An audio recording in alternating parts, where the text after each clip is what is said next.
Hey everyone, welcome back to my YouTube channel Pathshala. आज जो poem हम करने जा रहे हैं उसका नाम है मिस्टर ब्लीनी, जिसे फिलिप लार्किन ने लिखा था और इसे पब्लिश 1955 में पोइट्री कलेक्शन द लिसनर में कराया गया था। और बाद में 1964 में यह पोयम उनके अपने poetry collection the Whitson wedding में भी पब्लिश हुई। फिलिप लार्किन का लाइफ पीरियड 1922 से 1985 का है। वो एक अमेरिकन पोइट, नेशनलिस्ट, सी कैप्टन और न्यूज़पेपर एडिटर थे। उनके नोटेबल वर्क्स थे द प्रोफेसी ऑफ किंग तमैनी जो 1962 में पब्लिश हुई, स्केचेस ऑफ अमेरिकन हिस्ट्री जो 1984 में पब्लिश हुई, न्यू ईयर्स वर्सेस जो 1984 में ही पब्लिश हुई और द इंग्लिश मैन्स कंप्लेंट जो 1988 में पब्लिश हुई। तो चलिए अब हम पोयम को स्टार्ट करने से पहले एक बार पोयम के बारे में ब्रीफली जान लेते हैं। मिस्टर ब्लेनी पोयम डील करती है लोनलीनेस, डेप्रिवेशन और अपनी लाइफ वेस्ट करने के इंडिविजुअल के फियर से। पोयम में स्पीकर एक छोटे से डिंगी से रूम में रहने के लिए रेंट पर रहता है और उसे पता चलता है कि उससे पहले मिस्टर ब्लेनी नाम का एक पर्सन वहां रहता था और कई सालों तक वो वहां रहता था। यह रिफ्लेक्शन है कि वो एक सॉलिटरी और डल लाइफ में ट्रैप्ड था। वहां रहते हुए स्पीकर को यह डर है कि उसका फेट भी मिस्टर ब्लेनी जैसा ही होगा। मॉडर्न लाइफ वरीज और टेंशन से फुल है। हमें लोगों की कंपनी हर तरफ इजीली मिल जाती है, लेकिन स्टिल एट हार्ट हम आइसोलेटेड ही फील करते हैं। लोनलीनेस डेवलप्ड कंट्रीज की एक मेजर प्रॉब्लम है। मिस्टर ब्लेनी में लार्किन एक पर्सन की लाइफ का क्रिटिकल एनालाइज करने के बाद इस पॉइंट पर आते हैं कि modern life tasteless, emotionless, boring और डल है। Art day by day fade हो रही है और ह्यूमंस मशीन्स की तरह जी रहे हैं, जिस कारण स्टुपिडिटी पीक पर है। यह पोयम एक इंडिविजुअल की लाइफ में होने वाली ट्रबल्स पर पेस्ट है। एक पर्सन की डल लाइफ स्टोरी को पोर्ट्रे किया गया है। आर्ट में कोई इंटरेस्ट ना होने के कारण उसकी लाइफ क्रिएटिविटी से काफी दूर है। इस पोयम में लार्किन लिविंग अ लाइफ और पासिंग डेज ऑफ लाइफ में डिफरेंस शो करता है। यह पोयम ह्यूमन कंडीशंस, लोनलीनेस और डिस्पेयर पर एक पावरफुल कमेंट्री है और लाइफ में हमारी अनफॉर्चुनेट चॉइसेस को भी रिफ्लेक्ट करती है। यह पोयम एक फाइन एग्जाम्पल है जो लाइफ की ब्लिकनेस और एक्सिस्टेंस की फ्यूटिलिटी को पोर्ट्रे करती है। तो चलिए अब हम अपनी पोयम को स्टेंजा वाइज समझते हैं। पोयम का फर्स्ट स्टेंजा है, this was Mr Bleaney's room he stayed the whole time he was at the bodies till they moved him flowered curtains thin and frayed fall to within 5 inches of the sill। Poem के start से speaker previous tenant के बारे में बात कर रहा है जो उससे पहले उस रूम में रेंट पर रहता था। यहाँ लैंडलेडी डायरेक्टली एड्रेस करते हुए स्पीकर को प्रीवियस टेनेंट के बारे में बता रही है, प्लस वो उसे रूम को भी दिखा रही है। स्टेंजा की सेकेंड लाइन में द बॉडी से प्लेस को रेफर किया गया है, जो मे भी मिस्टर ब्लेनी की वर्क प्लेस हो सकती है या फिर कोई ऑटो बॉडी शॉप हो सकती है या कोई फेसलेस ब्यूरोक्रेटिक ऑर्गेनाइजेशन हो सकती है। इन टोटल यह एक मंडेन और डिप्रेस्ड लाइफ को सजेस्ट कर रहा है। नेक्स्ट लाइन है दे रिमूव्ड हिम, जो इम्प्लाई करता है कि मिस्टर ब्लेनी का अपनी लाइफ और सर्कमस्टेंसेस पर कोई कंट्रोल नहीं है और वो एक ऐसी लाइफ जी रहे हैं जो दूसरों के ऑर्डर पर चलती है। यहाँ पोयम में डुअल मीनिंग है। पोयम में स्पीकर मिस्टर ब्लेनी के फेट को क्लियर नहीं करता है। यहाँ द बॉडीज और दे मूव्ड हिम का मेटाफोरिकल मीनिंग यह भी हो सकता है कि मिस्टर ब्लेनी की डेथ हो गई है और उसकी बॉडी को रिमूव किया गया है, बट यह एक एल्यूजन भी हो सकता है। दे मूव्ड हिम का मतलब यह भी हो सकता है कि मिस्टर ब्लेनी को काम पर रिलोकेट कर दिया गया है। नेक्स्ट स्पीकर रूम की कंडीशन को डिस्क्राइब कर रहा है। रूम में जो कर्टेन्स लगे हैं वो आउट ऑफ प्लेस लग रहे हैं। वो जिस विंडो से अटैच्ड है उस पर फिजिकली फिट भी नहीं हो पा रहे हैं। थिन एंड फ्रेड सजेस्ट करता है कि वो कर्टेन्स काफी लंबे टाइम से उस रूम में लगे हुए हैं, लेकिन उन पर फ्लावर पैटर्न बने हुए हैं, पर अब वो वर्न आउट कंडीशन में है। द फैक्ट दैट कि कर्टेन सही से फिट नहीं हो रहे हैं सिंबलाइज करता है इनकम्प्लीट और imperfect aspects of mister Blaney's life. Poem के सेकंड स्टेंजा में पोएट कहता है कि whose window shows a strip of building land the sacky littered Mr. Blenny took My bit of garden properly in hand. Bed, upright chair, 60 watt bulb, no hook. यह lines mister ब्लेनी की window से outer look को describe करती है। Window से डेसोल्यूटेड और rubbish things दिखाई देती है। स्ट्राइप ऑफ बिल्डिंग लैंड टेसोकी, जिसका मीनिंग है covered with dumps of grass, और लिटर्ड पेंट्स आउटर सीनरी की एक डेसोलेट, अनकैम्प्ड और नेग्लेक्टेड पिक्चर पोर्ट्रे कर रहा है। इस स्टैंजा में लैंडलेडी स्पीकर को बताती है कि प्रीवियस टेनेंट का नाम मिस्टर ब्लेनी था। यह व्यू मिस्टर ब्लेनी की लाइफ को मेटाफोरिकली मिरर करता है। यह बैरननेस और लैक ऑफ कल्टीवेशन के सेंस को बोथ फिजिकल और एक्सिस्टेंशियल सेंस में सजेस्ट करता है। नेक्स्ट लाइन प्रिज्यूमेबली लैंडलेडी ने कही है और यह प्रीवियस डिस्क्रिप्शन को कंट्रास्ट करती है। यहाँ लैंडलेडी क्लेम करती है कि मिस्टर ब्लेनी उसके गार्डन की अच्छे से देखभाल करता था। यह इंप्लाई करता है कि ओवरऑल ब्लिकनेस के बाद भी मिस्टर ब्लेनी की लाइफ के कुछ एक्सपेक्ट्स थे जहां वो अटेंटिव रहता था और परहैप्स रिस्पॉन्सिबिलिटी और प्राइड के सेंस को डेमोन्स्ट्रेट करता था। फर्दर स्पीकर रूम को डिस्क्राइब करता है। रूम के अंदर प्रेजेंट फर्नीचर मिस्टर ब्लेनी की लाइफ की सिंप्लिसिटी और ऑस्टेरिटी को शो कर रहा है। बेड और अपराइट चेयर नेसेसिटीज है और 60 वॉट बल्ब शो कर रहा है एक डिमली लिट और ग्लोमी रूम को। नो हुक का मेंशन सजेस्ट करता है लैक ऑफ एमिनिटीज और परहैप्स मिस्टर ब्लेनी की लाइफ में मेटाफोरिकल लैक ऑफ सपोर्ट और कनेक्शन को।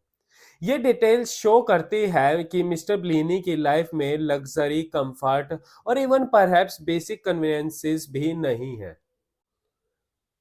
तो पोयम के थर्ड स्टैंजा में पोइट कहता है कि behind the door no room for books और bags, I will take it so it happens that I lie where mister Blaney lay and stub my fags on the same saucer souvenir and dry. यह line further room के cramped और limited nature को emphasize कर रही है। Books और bags के लिए लैक ऑफ स्पेस रूम की फिजिकल कंस्ट्रेंट को शो करने के साथ साथ मेटाफोरिकली ऐसी लाइफ को सजेस्ट करता है जिसमें पर्सनल ग्रोथ और पर्सनल बिलोंगिंग्स के लिए कोई स्पेस नहीं है। नेक्स्ट लाइन पोएम में एक शिफ्ट की तरह है। अब पोएम का डिस्क्रिप्शन मिस्टर ब्लेनी की लाइफ से स्पीकर के अपने एक्सपीरियंसेस पर आता है। स्पीकर डिसाइड कर लेता है कि वो इस रूम को रेंट पर लेगा और नेक्स्ट वो कहता है कि वो उसी बेड पर लेटा हुआ है जिस पर मिस्टर ब्लेनी सोते थे। सेम स्पेस का यह फिजिकल ऑक्यूपेशन स्पीकर और मिस्टर ब्लेनी के बीच एक सिंबॉलिक कनेक्शन को क्रिएट करता है और एक शेयर्ड एक्सपीरियंस और फेट को सजेस्ट करता है। सिगरेट्स को सेम सोसर में स्टब करना फर्दर स्पीकर को मिस्टर ब्लेनी से बाइंड करता है। सोसर एक चीप और नॉन डेस्क्रिप्ट आइटम है जो लाइफ के मुंडेन और रिपीटेटिव एस्पेक्ट्स को सिंबलाइज करता है। यहाँ वर्ड द सोनियर आयरोनिक है, टिपिकली है प्लेस और इवेंट के मोमेंटो को सेंटिमेंटल वैल्यूज से डिनोट करता है। हालांकि यहाँ इस कंटेक्स्ट में यह एक मुंडेन ऑब्जेक्ट है जो हैबिचुअल और अनरिमार्केबल रूटीन्स में यूज होने वाला ऑब्जेक्ट है।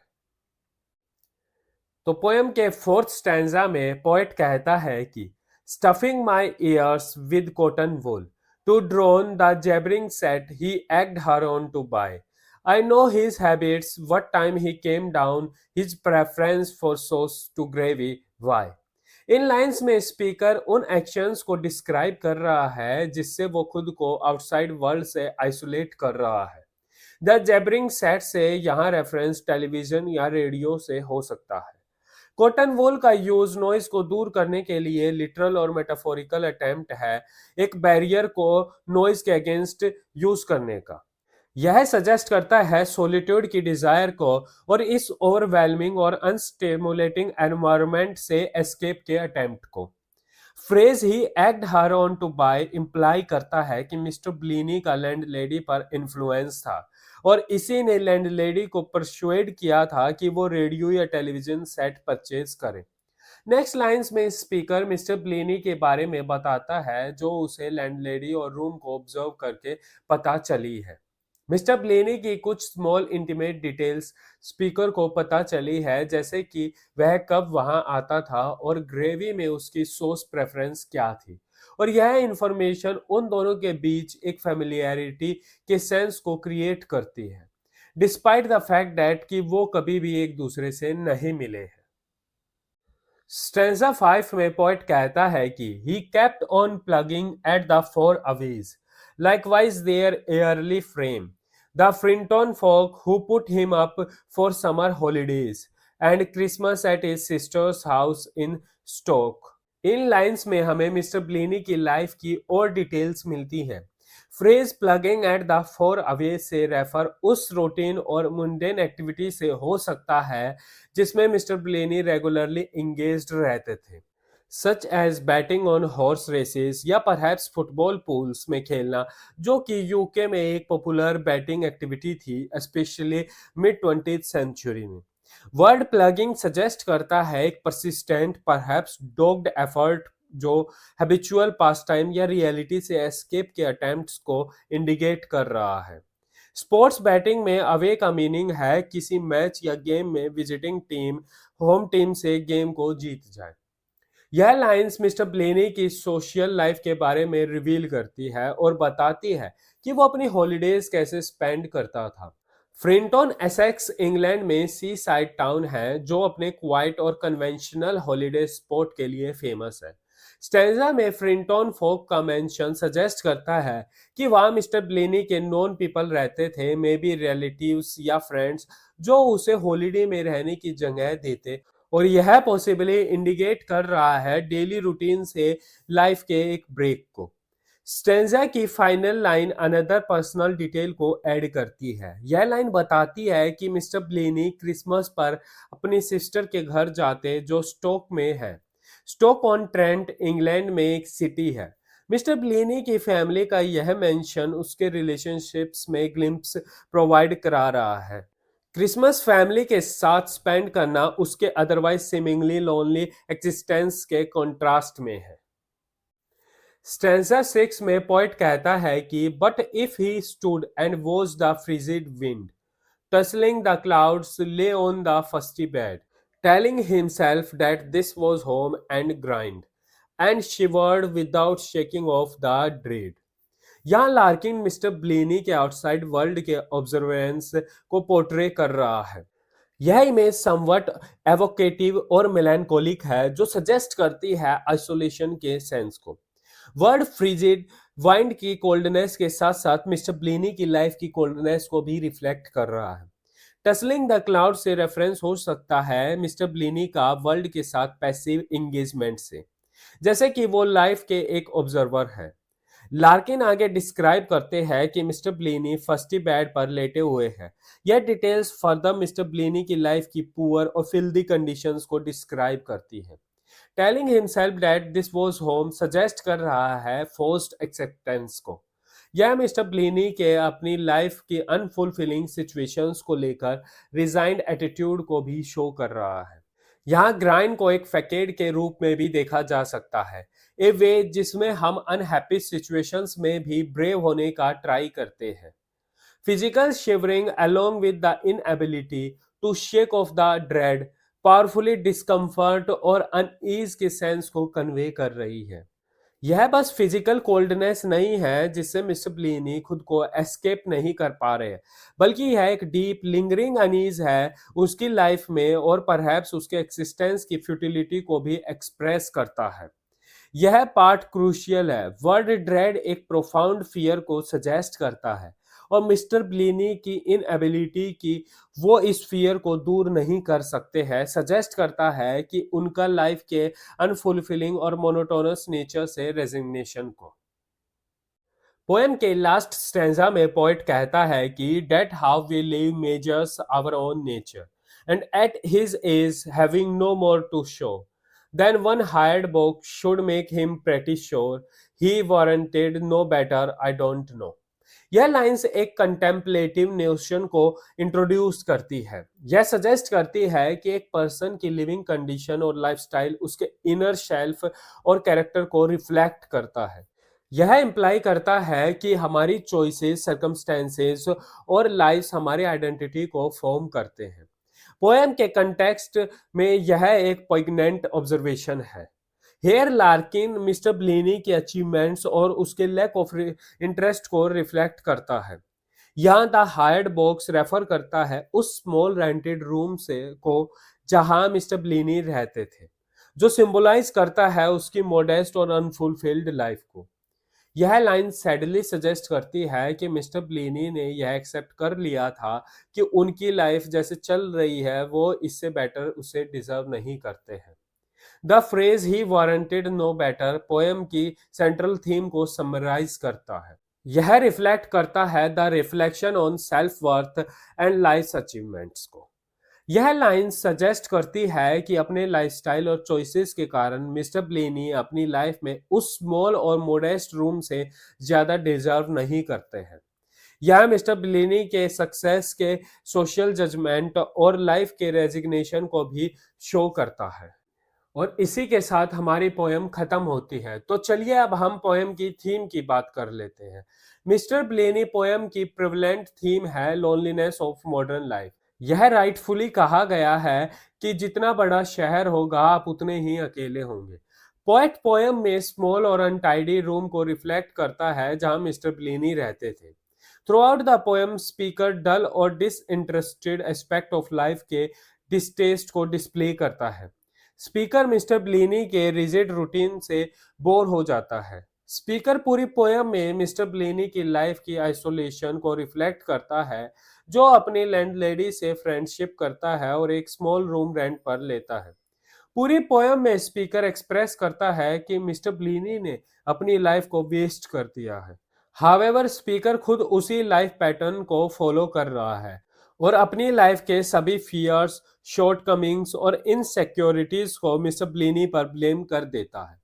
मिस्टर ब्लेनी दूसरों की मर्जी पर रहता है। उसका अपनी सिचुएशंस पर कोई कंट्रोल नहीं है, जिससे वो एक वीक पर्सन की तरह शो हो रहा है। यह पोयम एब्सेंस और लॉस का कांस्टेंट रिमाइंडर है। कर्टेन्स के फ्लावर्स अनहैप्पीनेस और नेग्लिजेंस के कारण अब मर चुके हैं, जो phrase thin and frayed metaphorically show कर रहे हैं।